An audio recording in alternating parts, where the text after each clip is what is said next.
And welcome, ladies and gentlemen, to the monastery, the open bar of the internet, the world's greatest shit show, and the place where we, the good brothers and sisters of this most holy of temples, seek enlightenment through the drunkest, craziest, and most batshit ways possible. I am your one and only gaming monk, better known as Mildra, and with me, I have a returning good sister into the temple. One half of the double-headed monster that is 13th Moon Games. Now coming back with Coven and Crucible Reforged. The one and only Roach. How you doing tonight? Hello. Doing great. How are you, Mildra? I am doing good. Mother Nature is still on the drugs, but that is normal for the Midwest.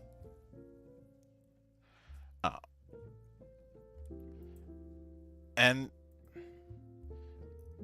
outside of that, I'm just counting down the days until winter comes back. You're a winter fan, huh? Look, you can always put on more than you can take off. There is that. This is true. I, on the other hand, do not like winter, and I'm cold all the time during winter, so I'm enjoying the weather warming up. Mm-hmm. Winter also means I get free ammo. You know, because of all the snow. Yes. But now with Reforged, which I will note, congrats on getting it significantly past its goal with only a few days left. At the time we are doing this, the goal was 10,000. It's at 11,300 with 15 days to go. Yeah. Oh. Yeah, thank you. We're really excited. We're hoping to hit some of those stretch goals, but we're just giddy that it's funded, that we're going to be able to bring it to life. Mm-hmm. So now, obviously, I'm no stranger to covering Coven and Crucible. I've had you on from the original core book to the two expansions Beyond and Unbound. So, Yes. is Reforged a is this a full on second edition, or is this a revised version of the core book? Well, it's funny you should ask that. When we originally decided on this project, it was just going to be a revision. It was just going to be just a few little tweaks here and there. But as we started digging in and incorporating the feedback that we've gotten over the last 3-4 years since the core book came out, we realized that no, this is going to be a full-on second edition. So Reforged, as it is now, is a second edition. We redid the mechanics. They still retain the core idea of the original mechanics, but they have become more refined. They've become less crunchy, more simplified. The lore and the world building all remain the same, however. Mm-hmm. Which I can get that, and because of that, I'd be remiss if I did not ask if you plan on putting in conversion guidance. Yes. Actually, what we're going to be doing is it's what we've decided to do is for Unbound and Beyond, we're going to rework those so that they will be in line with the second edition, and then we're going to release on the website a rule set that helps people convert from their first edition to the second edition rules. Mm-hmm.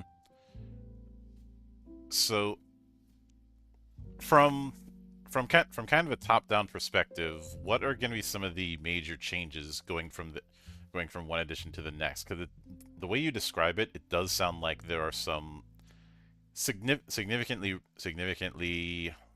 larger leaps, since this is going from a revised book to a full on second edition.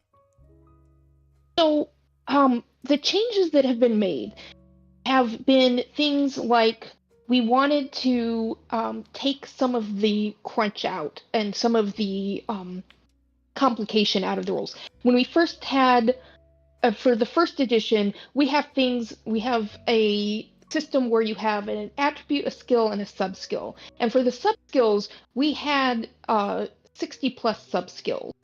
So while that was really great for customization of a character, so you could have character concepts that were really specialized, the problem is we ended up with a lot of things that just never got used. A lot of sub skills that nobody ever took because why would we take that? And then traits, we had these traits that would add on to the math of the equation, but didn't really add anything flavor wise to the game. And I always imagined traits being flavor enhancers for the game as opposed to just mechanical enhancers. So now we still have the attribute skill, but instead of sub skills, we're calling them foci, and we have reduced them. So we have basically condensed and merge some of the sub-skills so that there are not as many this time around. Mm-hmm. So you're still able to, but we kept it so that you're still able to specialize your character and make specialized characters.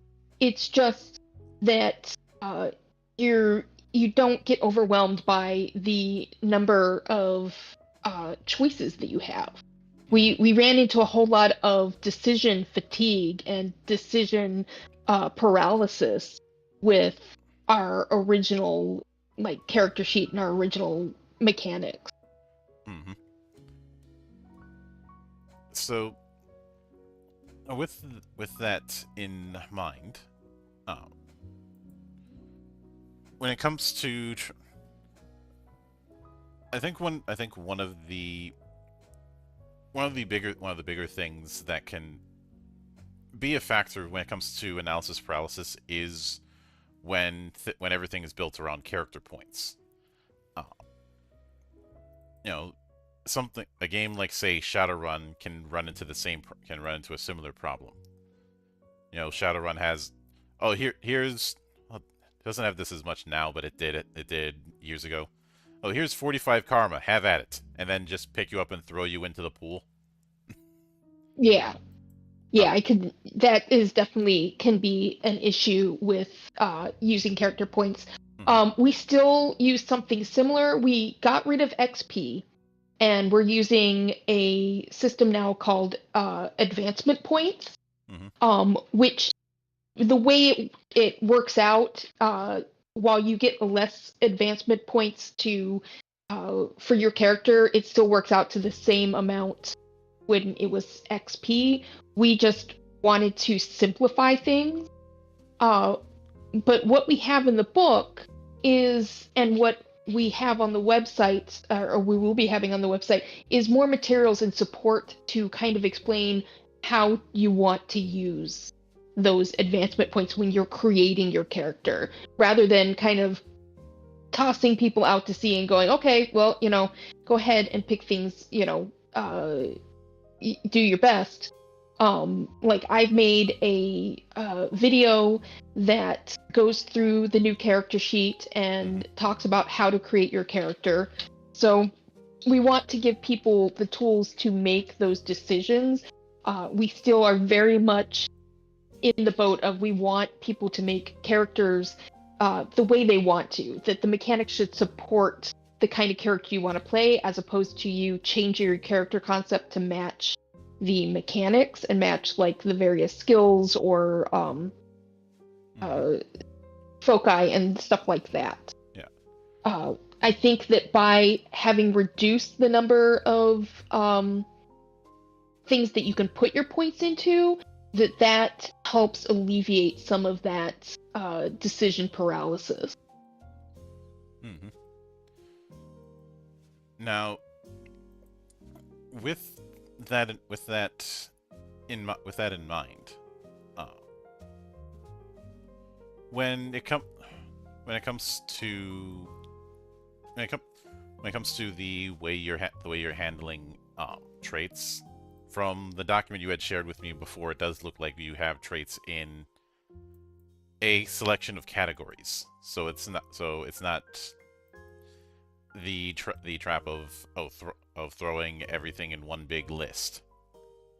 Yeah, yeah. We learned late in the game that we were so focused on making all these new traits, especially to enhance the math, that it was getting kind of out of hand.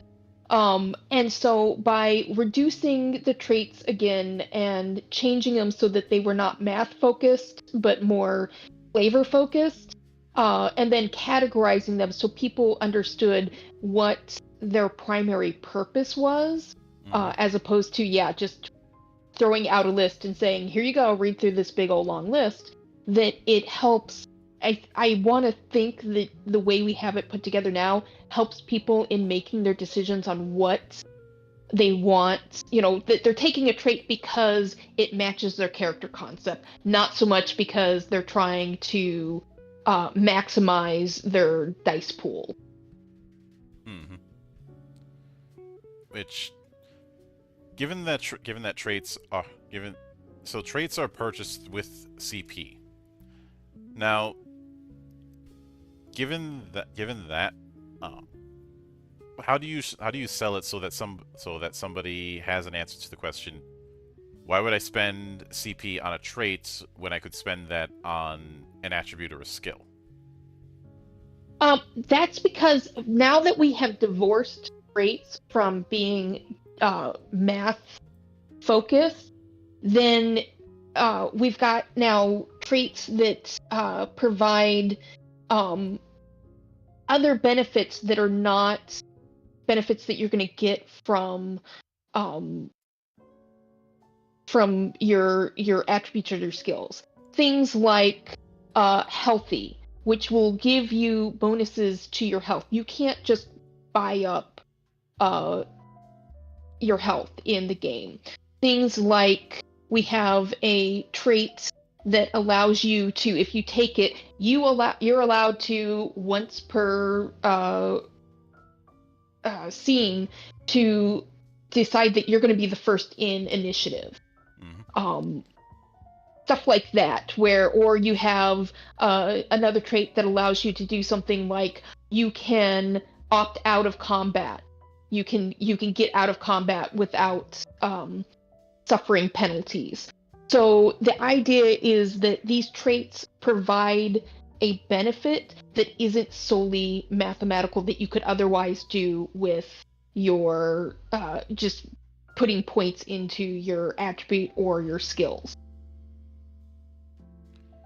Which that will certainly make sense. And I know that with some of the previous stuff with Unbound and Beyond, you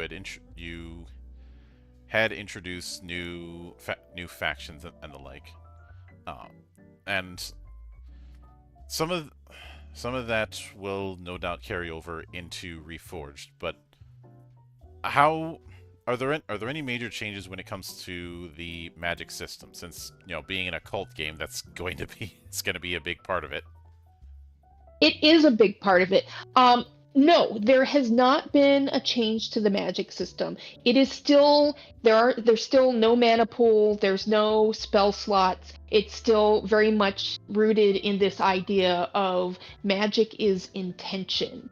And basically you as the player tell the storyteller, this is what my character is going to do magically. And then you work out your formula. So say I want to be invisible and I want to cast a spell to make myself invisible. Then your storyteller is going to say, okay, we're going to call that your magic aspect plus your arcana plus stealth. And you add up those three traits, or those three numbers, you come up with your target number, and then you roll your 2d12 to roll under equal to or less than it to succeed. And then you're invisible for a certain number of rounds relevant to your levels of success.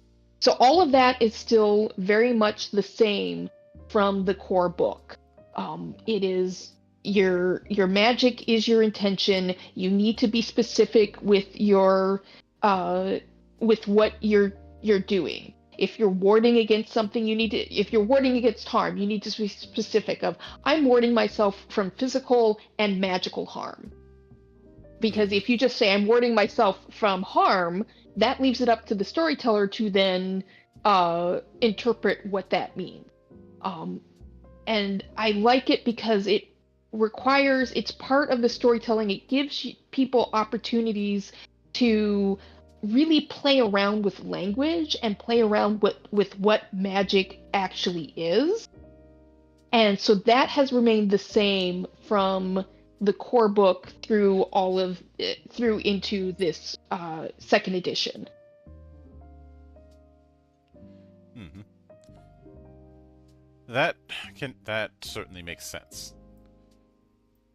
Now, were there anything in particular from first that after after the time testing and messing around with stuff, just it felt like it wasn't a fit anymore and had to get dropped.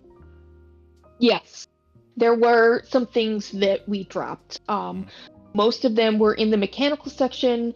Things like we had what we called the try again rule, which was you could try something again and get a mechanical bonus because the idea was you learn from your mistakes. Mhm. Nobody ever used it. It was just one of those things that we had thrown in there and that nobody ever used. And we're like, if nobody's using this, why is this even a thing? We also had a system where you could basically buff yourself.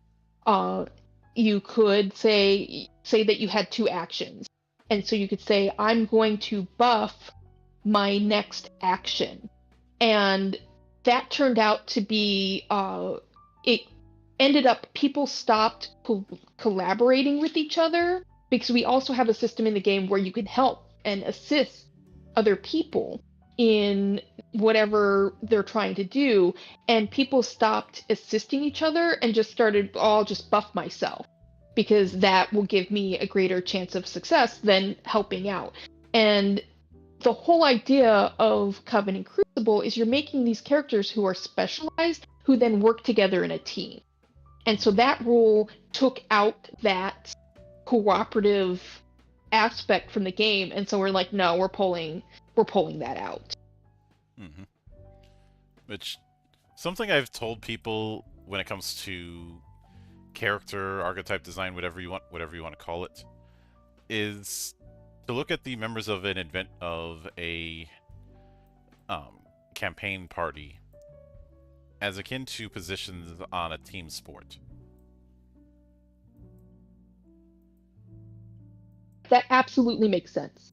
I know that when I first came up with the idea for Coven and Crucible, my concept was looking very much at leverage, at how you had, the hitter, the mastermind, the thief, the hacker, the grifter. Everybody had their own role, and separately, they may not be able to do stuff, but together they can do a whole lot of things. And so that was one of the main ideas behind Covenant Crucible is to have it be collaborative storytelling and to encourage and in fact reward people for working together Mhm. rather than either going off on their own or being at cross purposes. Yeah, it's I brought it up quite a bit because when's the last time you saw a player on any team sport that was a jack of all trades? Exactly. Like, Yeah, that's a very apt metaphor and a way, example, way to look at how party dynamics should be set up. yeah. Am I saying that we need to go into that we need to have full-on class systems? No, not like classes have their place in RPGs, but I'm not going to say that they're a be-all end-all.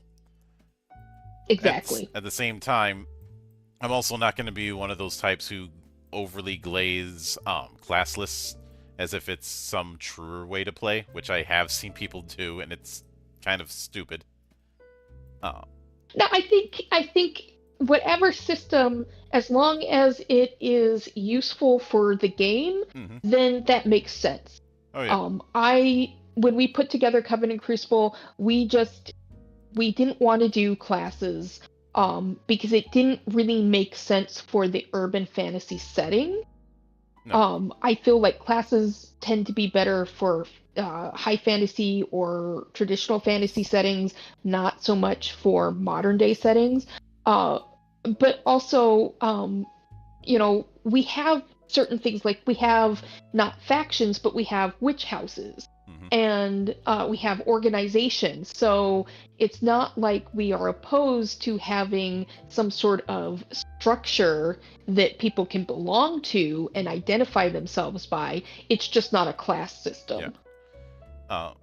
What instantly came to mind is the film The Warriors, and how In that one, you had a bunch of gangs across New York that were Yeah, each different gimmicks.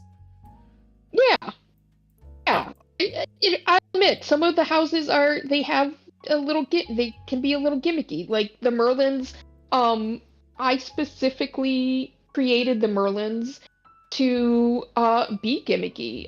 It's the For those that don't know, the Merlins is a house of witches who all men um who believe that their house was founded by the actual Merlin, and so they dress like basically Ren Fair wizards. They, wear the beards and the hats, the conical hats and the robes, and but it's all about misdirection for them. Where, yes, we're going to look ridiculous on the outside because then people will underestimate us. And I will admit that, I made them gimmicky. I come from a cosplay and a costuming background and a mhm. LARP background. So I always envisioned running this game as a LARP, which we had the opportunity to do earlier this year. And I wanted to give these different witch houses the opportunity to give them the opportunity to cosplay and to costume for it in case we ever actually manage to do like a large LARP. Mm-hmm. Oh yeah. Oh, I just hope nobody has ever tried to be in multiple layers of leather in the in the August heat. If they That do, would my be sympathies. horrible. Yeah. I had to wear full plate once in summer. I hated it. Oh no. Yeah, that's not fun. No. Oh, it's a miracle they found something that fit me because everybody else was shorter than me. I mean, most people are going to be shorter than me in general, but Yeah. it's a bad sign when the people helping me get these stuff on have to use a small step ladder to get up to my head.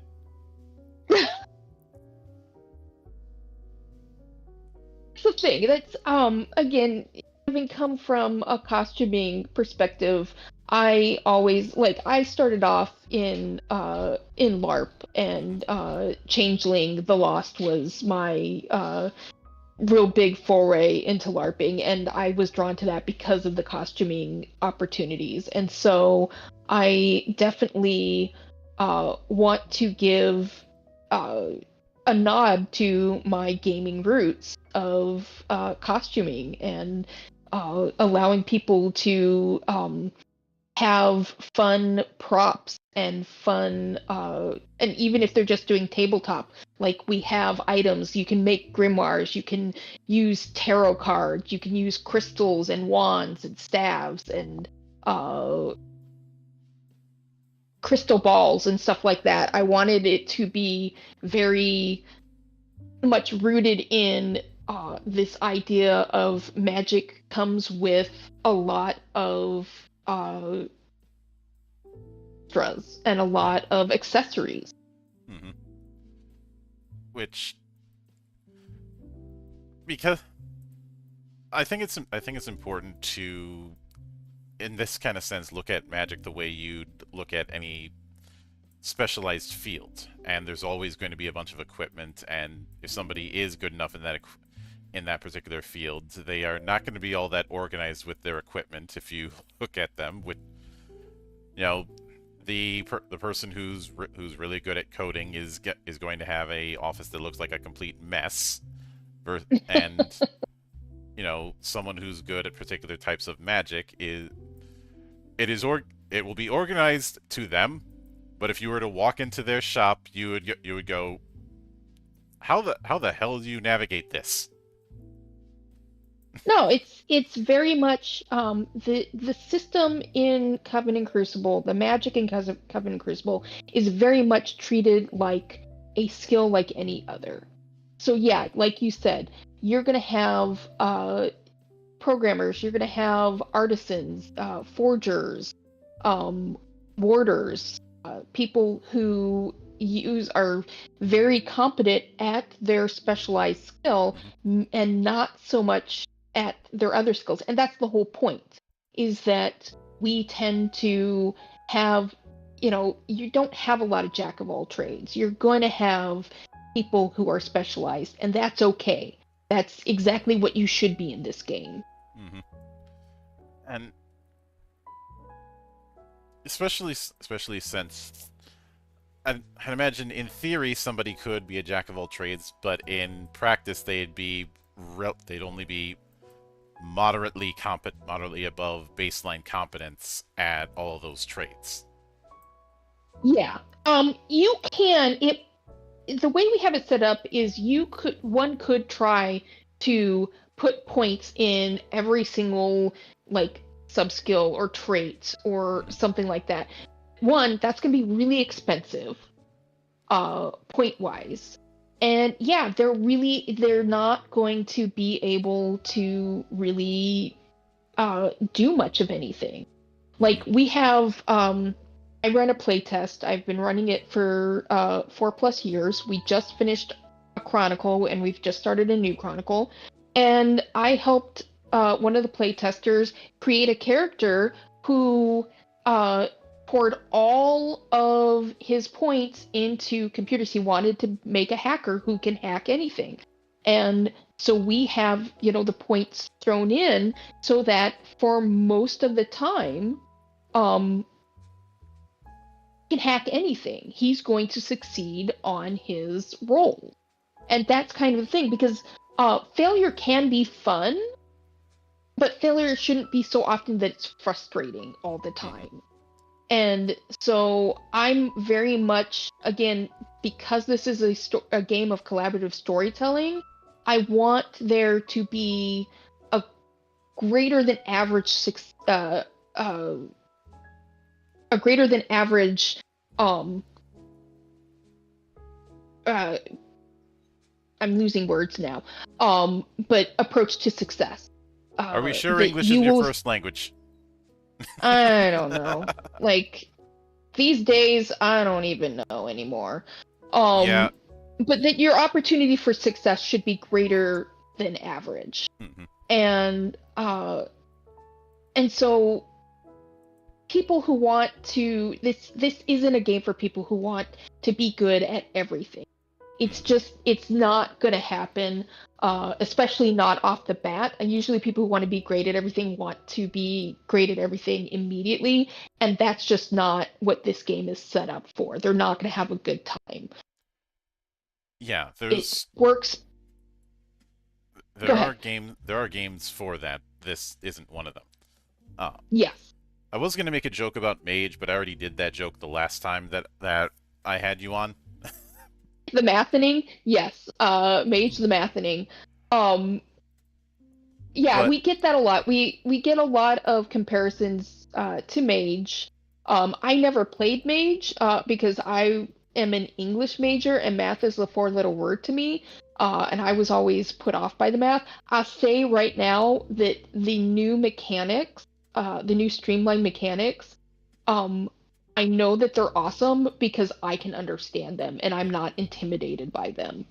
uh, So mhm, I think that that speaks uh, really well to the job Stefan has done to make the mechanics yeah. much more understandable. And when it comes to crafting things, whether it be magic items through alchemy, sigils, or whatnot, that puts me in a unique position because throughout my time with both tabletop and video games, I have rarely found a crafting system I actually liked. Uh, and a lot of, and maybe you all had the same experience. A lot of crafting systems are far too specific about the components or about the process. And I look at it like cooking. There's a certain guideline recipe, yes, but people inevitably will find ways to tweak that recipe, which is Oh yeah. why, uh, which is why, in the Midwest, especially in Minnesota, you'll find like dozens and dozens of varieties of hot dish. It's the same dish, but there's variants of variants of variants, and everybody claims theirs is the right way to do it. Same thing with barbecue, which has led to me having to break up a few fights over which state does better, which city does better barbecue. That may sound silly, but to some that is serious business, and denying that is basically insulting their last 3 generations of ancestors. I believe it. Yeah, this the crafting system in Coven and Crucible is again it's meant to allow players to create and customize things to their own characters and how their characters would do it. So, somebody who is an alchemist is going to make things in a very different way than someone who is a forger, which in our game, forger means somebody who forges things and makes enchantments, makes items, magic items, as opposed to someone who, forges checks.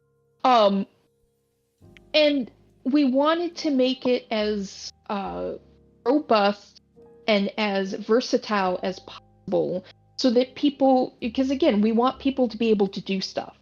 And I feel like the crafting in the game allows people to make some really awesome things, even at the beginning, from with their beginning characters. Mm-hmm. Although you did put the idea in my head of somebody making a magic check. Yes, there is. That is absolutely possible. We had. I think that this is a Doctor Who reference, which I'm a horrible nerd and don't know that much about Doctor Who. You're thinking of psychic paper from yeah. There Dr. you go. Who. We had somebody make a psychic paper. It was actually a passport that would do all sorts of flip through, and yeah, so that's absolutely possible. It's one of the reasons why magic is fleeting in this world and in this game, because you could take pen and magically turn it into solid gold, but it's only going to last at most a minute and a half. So if you're going to, make false, change a $1 bill into a $100 bill, you're going to want to run like hell, go and spend that really quickly. And of course, because this world understands that there is magic and knows that there is magic, you're going to have to contend with things like a clerk who is going to hold on to that $100 bill for like a minute to see if it changes back to a $1 bill. Being a witch in this world gets you a lot of things, but also the world is aware of it, so there are guardrails and obstacles to just going full ham and committing, every single crime underneath the sun. Yeah. See, turning something into false gold for a minute, that's cute and all, but I feel like doing that is a lack of vision. No, what you do instead is you take a flashbang, turn that into money, pay that, and then run like hell. So that is absolutely possible. I can think of at least 3 different ways that could be done in the game. Yeah. I may have mentioned this before. One of my running gags has been a rune trap that I made in my early days called the up button. Okay. You place it on a solid surface. When someone steps on it, they go up at about 40 miles an hour for 6 seconds. And it does not matter if something is in the way, because I was operating under the logic that a spell is like a program. It is going to do that thing and nothing else. So if the spell says you go up for 6 seconds, it does not. if there is something in the way, it does not matter. Either that thing, either you break through that thing, or what's in the way breaks you. Yeah. And 40 miles an hour is nothing to sneeze at. That's basically No. that's basically highway speed on any highway in America. And Isaac Newton is still undefeated.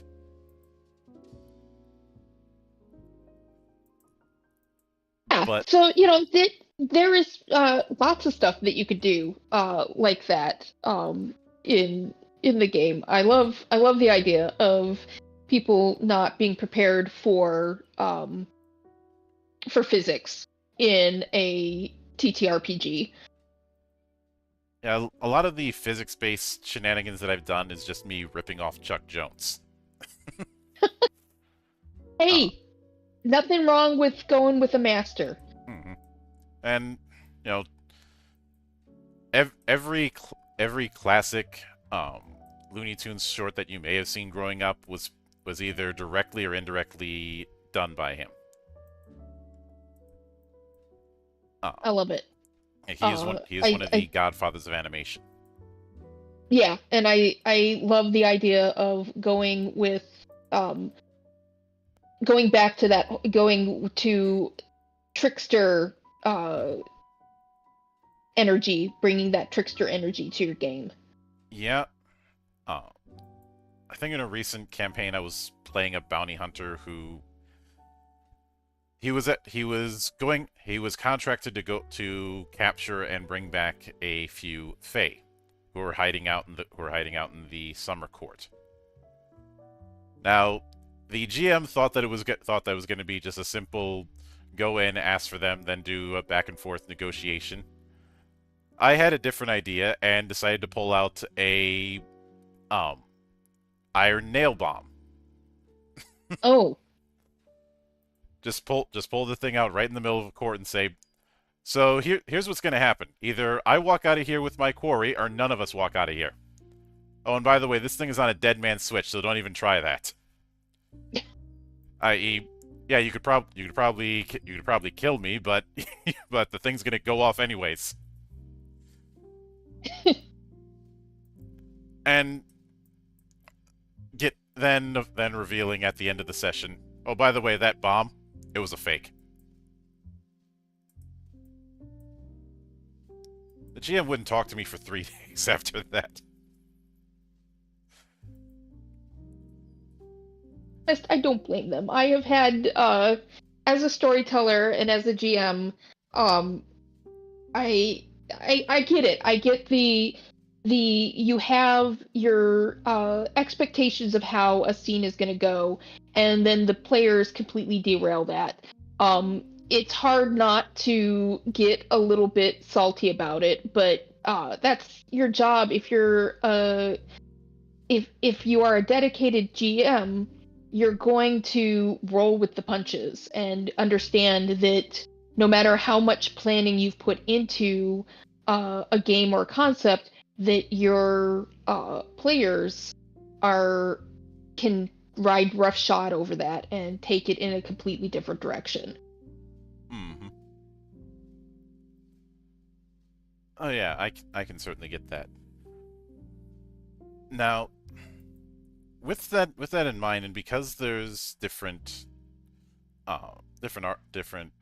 types of applications of magic, is it going to be a case where a lot of characters focus on one particular type, or have there been some who've had a primary and a secondary, for instance? There tends to be the latter, where people have one type of magic that they focus on, and then they have the second type of magic that is kind of the backup. Because there are 7 different types of general types of magic. You have alchemy, you have divination, forging, hexing, occult, summoning, and warding. And each of them covers a different thing. Most people tend to pick one main magic foci to focus on, and then they have a backup one. Warding, for example, you have to have warding in order to have be able to block magical attacks. So people will often put some points in that just so that they can protect themselves magically. Hexing is, good for magically attacking people. So you'll have people have that kind of be a backup one as well, where they're dumping some points into that so that they can magically attack people. But most people tend to pick one to focus on because, again, the way we have it set up is for specialization. So usually we'll have like one warder, one hexer, one divination specialist, one alchemist, one forger, one summoner, and then you'll have the occult guy, which occult knowledge is your general, I know all about different magic and magical effects and magical creatures and items and stuff like that. Mm-hmm. So they're like your know-it-all.